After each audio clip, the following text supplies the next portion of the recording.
Ayan, good morning mga kaidiyas. So kahapon nag-home service tayo. Babalikan natin yun mamaya yung XR-M 105. I-overhaul natin, palitan natin ng connecting rod at yung kanyang side bearing. So marami na tayong mga video niyan about sa XR-M 105. So more on Honda tayo ngayon na weeks. So yung nagdaang araw ay nag-overhaul tayo. So mamaya meron naman tayong i-overhaul yung XR-M 125. So home service tayo at ibiyakin muna natin yung kanyang makina at titingnan natin yung ibang parts sa loob ng kanyang makina.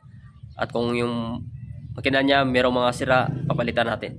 So mamaya punta tayo dun at i-overhaul natin yung kanyang makina, yung sa XR-M 125. So mga ideas, balikan ko kayo mamaya. So tara. So, ito na mga ideas, nababa na natin yung kanyang makina. So biyakin na natin ito. So siguro hindi lang tayo maka-video nito. So ipakita ko lang sa inyo mamaya kung ano yung mga sira na parts sa kanyang makina. Ayan, bubuksan natin ito.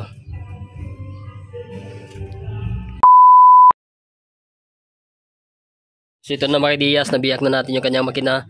Ito, binalikan ko lang kanina kasi busy kami sa shop.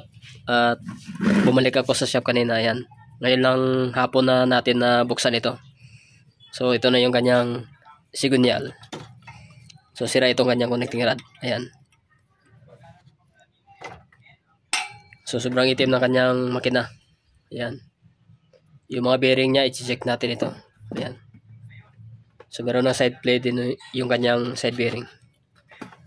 Ayan, sobrang itim. Ayan yung kanyang mga gears. Grabe yung itim niya. Ayan. So bangan nyo lang pagbuo natin dito sa makina ng XR-M 125. Ayan. Yung chassis. So update lang dito sa motor na to. Dito sa kanyang makina. Ipapress pa natin itong kanyang connecting rod. Ayan. May mga video na tayo nito about sa XR-M 125. So marami tayong video nito. So obligado mga ideas kapag kayo may palit ng block, kapag kayo mag-bore up, so kailangan nyo i-check itong kanyang connecting rod. Kasi kapag hindi nyo ito palitan, may tendency na madali lang masira yung cylinder block. Yan. At sa side bearing, so dapat palitan nyo din. So masasayang lang inyong cylinder block na bago kapag mayroon ng counting tama. Kahit kaunti pa yan, katagalan, lalaki yan, at masisira ang inyong cylinder block. Ayan. Lalong lalo na dito sa kanyang makina. Ayan. Sobrang itim. Matagal siguro mag-change oil. Ayan. Isa sa mga dahilan, kakatok ang inyong makina. Masisira yung mga internal parts dahil sa matagal kayo mag-change oil. So, dapat palagi kayo mag-check ng inyong oil sa inyong makina.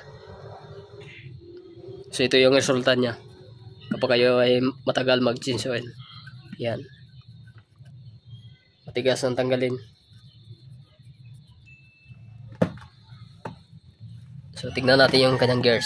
Ayan. Okay pa naman. Grabe lang yung itim niya. Yan.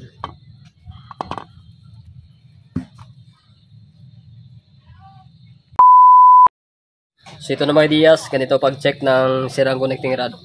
Yan. So yan, kahit mahina lang yan, ramdam mo na sira talaga. So ganito lang mag-check ng sirang connecting rod. Yan. Gamit lang kayo ng rubber mallet. Pwede rin kamay. Try natin. Try natin sa kamay. Yan. So ganito lang mag-check ng sirang, kung paano nyo malalaman kung sira ang connecting rod. Yan, pati sa side bearing. May side plate na, ayan. Yan. So ganito ang pag-check. Peace out.